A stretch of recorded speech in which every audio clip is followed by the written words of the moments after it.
এই টাস্কগুলো দেওয়ার ফলে তারা প্র্যাকটিস করছে। তো is it somehow related to neuroplasticity, new circuitry are being developed, এরকম কিছু ব্যাপার?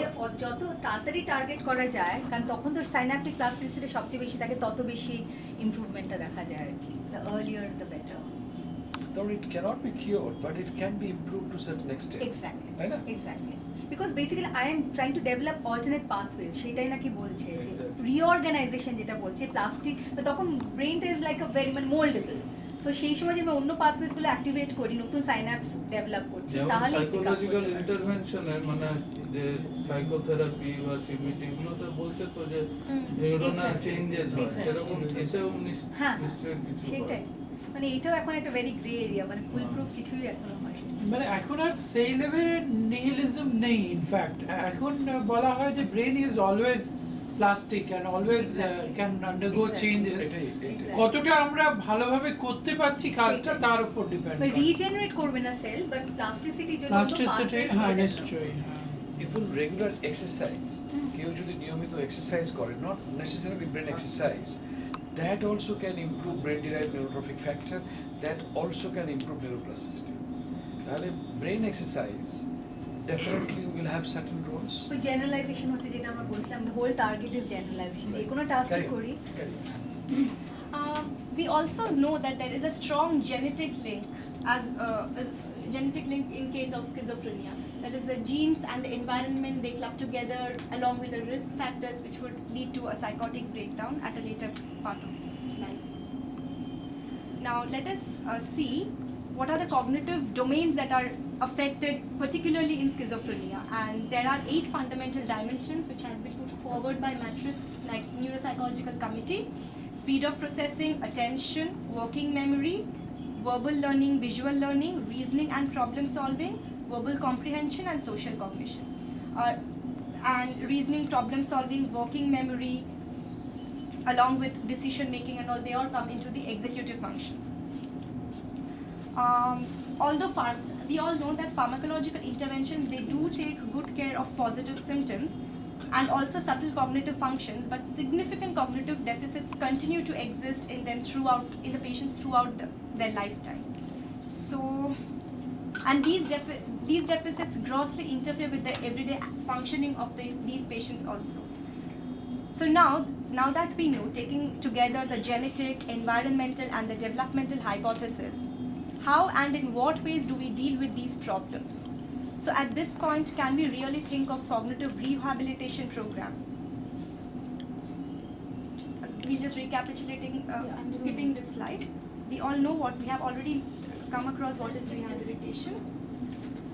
What I want to tell is that there are evidences that schizophrenia and traumatic brain injury, they share similar cognitive deficits, and that is why much of cognitive rehabilitation techniques people have started applying these techniques for schizophrenia as well. I'll directly go into the strategies used in cognitive rehabilitation, but particularly in schizophrenia. Various behavior therapy and behavior modification programs are widely used, particularly to deal with the behavioral problems in schizophrenia. These techniques are incorporated into cognitive rehabilitation because they provide a structure, a way of analyzing cognitive problems, a means of assessing everyday manifestations of the cognitive problems, and they also evaluate the efficacy of the treatment programs.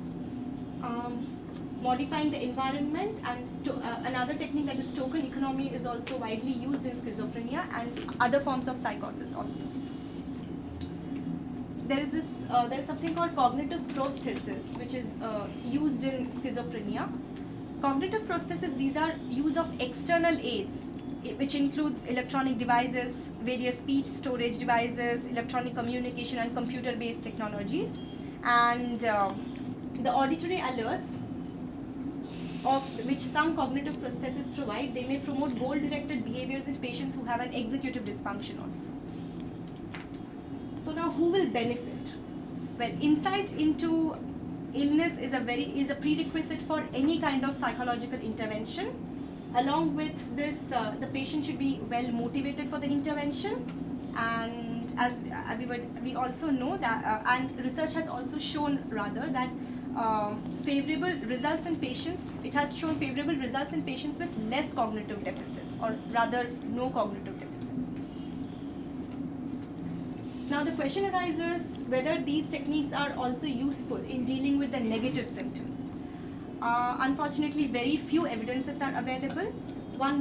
We found one meta-analysis by Wykes et al. Very recently, and he reported, although the effectiveness of cognitive remediation in clinical symptoms, but this was in general, and they couldn't find any significant effect on the negative symptoms in particular. And some more, there are some more researchers, but they were inconsistent. We will just discuss a case in this regard. So we have a patient.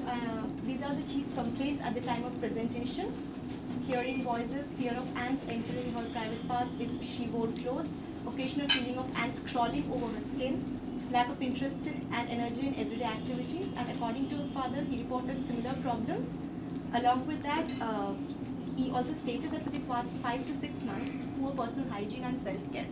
When she first came to her, she had apparently not taken a bath for over 4 months or so.